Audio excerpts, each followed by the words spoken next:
I would definitely say my first year as a Monarch was fun, but difficult. It was a lot to adapt to all at once. In a matter of a week, I was living in a unfamiliar place with strangers. What this book is really asking us to do is to take a step back. Some of the old questions we've been asking ourselves really outdated.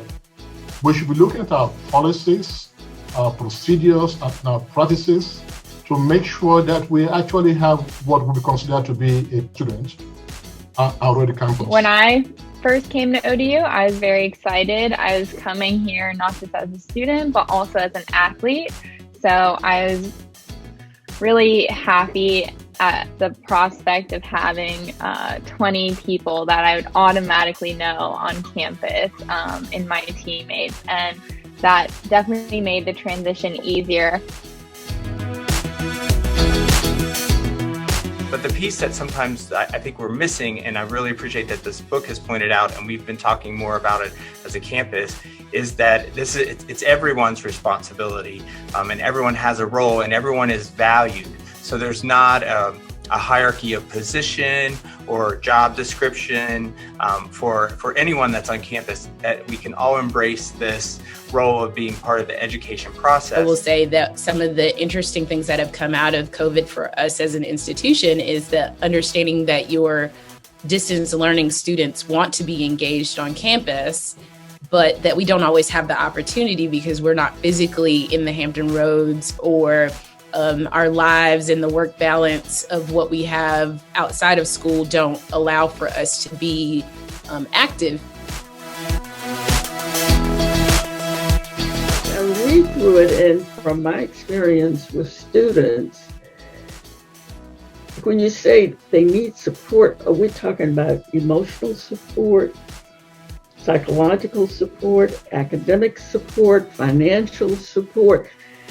And we tend to move between those instead of sticking to one and figuring out, okay, what is this? And is this what that student needs, and how can I give it to them? When I first became a Monarch, I had no idea how to navigate anything. I was a first generation student.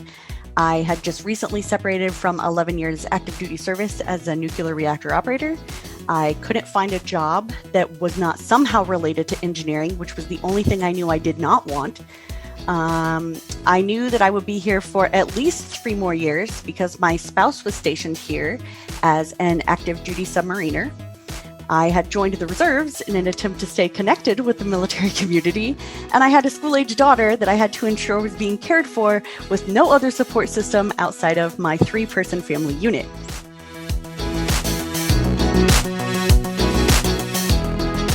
What we're doing is we're bringing together individuals from across campus to talk about something very simple.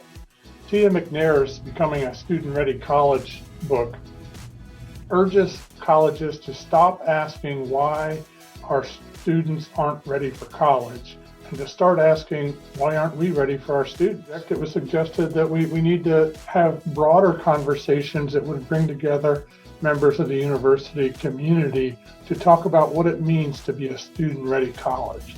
We create a lot of unnecessary barriers. And I get the sense, and I put myself in this category, that we tend to spend more time impressing ourselves by creating programs and services and this and that and all these other things. And the students are shouting at us their needs, but we're looking this way and building and creating, and they're over here and we're not listening. And I think it's something the provost said a few weeks ago. He said, having the courage to stop and ask questions, ask the question, why? Why are we doing this? Reflecting upon my own undergraduate career, and I thought about, when we talk about everybody being an educator, I may not be able to help anyone with, physics or with nursing or business. I mean, that's not my field. But what I found out in my experience, I learned as much as I did from my deans and my professors as I did housekeeping in my residence hall. They were the ones who saw me coming in and out day after day. And they picked up on enough of the nuances to know, hey, are you okay?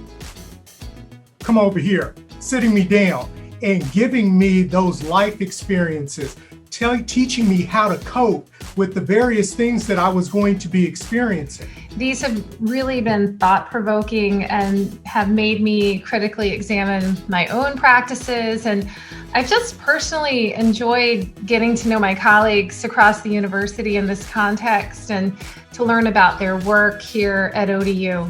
I think as even just a student, it's really important to read this and know that where you're going to school it's nice to know that you all are reading it and you guys have my back too. I feel like sometimes as a student we can feel pretty displaced, and I feel like ODU is really stepping up, and I really liked that this book was talking about kind of the bottom-up leadership model of kind of giving students the right away to come to you guys and talk to you guys about what we think could be better for the school to help us with our transitions and stuff. And I really just enjoyed that. So be more intentional, you know, because we all know we're all educators and mentors.